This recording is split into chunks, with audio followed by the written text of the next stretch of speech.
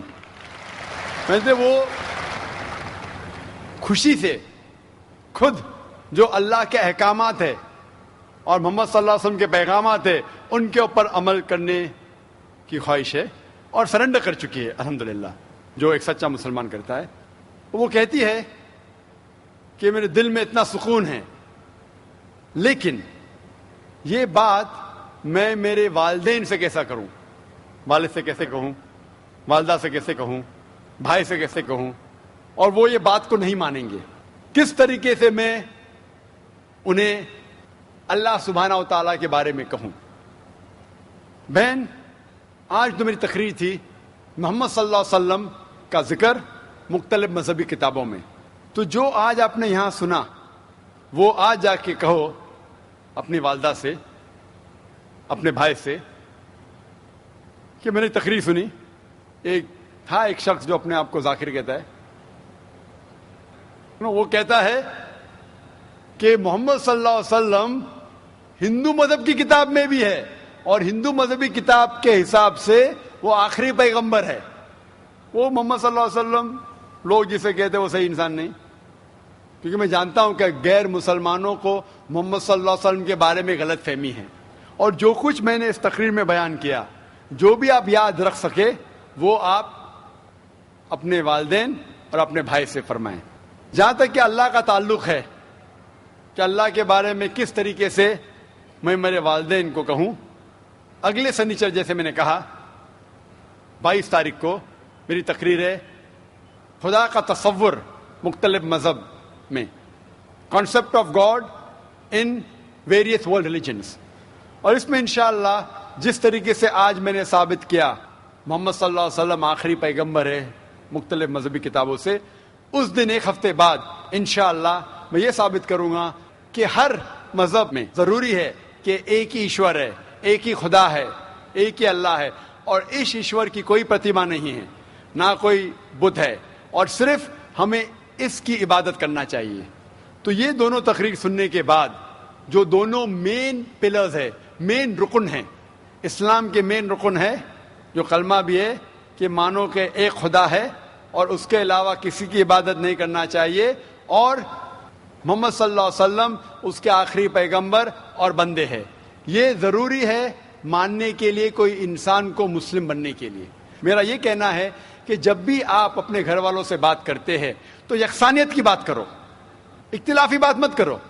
یہ مت کہو کہ اس میں یہ غلط لکھا ہے، یہ مذہبی کتاب میں ہندو میں یہ غلط ہے، یہ مت کیجیے. اللہ تعالیٰ فرماتے ہیں سورہ ال عمران میں سورہ 3 آیت نمبر 64 میں، تعالوا الی کلمۃ سواء بیننا وبینکم، آؤ ہم اس بات کی طرف جو آپ اور ہم میں یکساں ہے. سب سے پہلی بات اللہ نعبد الا اللہ، کہ ہم صرف ایک اللہ سبحانہ و تعالیٰ کی عبادت کرتے. لیکن جب آپ اسلام قبول کیے اور اسلام پہ عمل کرنا شروع کیے، آپ کو یہ احساس دلانا ہوگا اپنے گھر والوں کو کہ آپ ایک اور بہترین انسان ہیں. آپ جو پہلے تھے وہ دوسرے انسان ہیں، اور آج جو ہے وہ اور دوسرے انسان ہیں. آپ کو اپنی والدہ سے اور محبت کرنا چاہیے. محمد صلی اللہ علیہ وسلم فرماتے کہ والدہ کے پیر کے نیچے جنت ہے، مسند احمد کی صحیح حدیث ہے. تو آپ کو یہ احساس دلانا ہوگا کہ آپ اپنی والدہ سے اور محبت کرتے ہیں، آپ کے والد سے اور محبت کرتے. جو آپ ان کی بات پہلے نہیں مانتے تھے آج ماننا شروع کرو.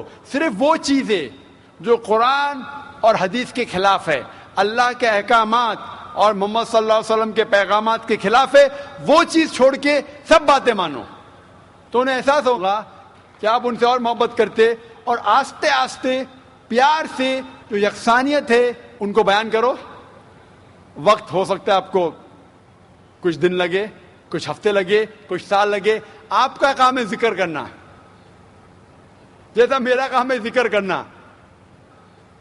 ہدایت دیتا اللہ سبحانہ و تعالیٰ، ہدایت تو اللہ دیتا ہے، ہم صرف ذکر کرتے. اسی طریقے سے آپ دعوت دیجئے آپ کے گھر والوں کو، اور بعد میں اللہ پہ چھوڑیے. Hope the answers the question.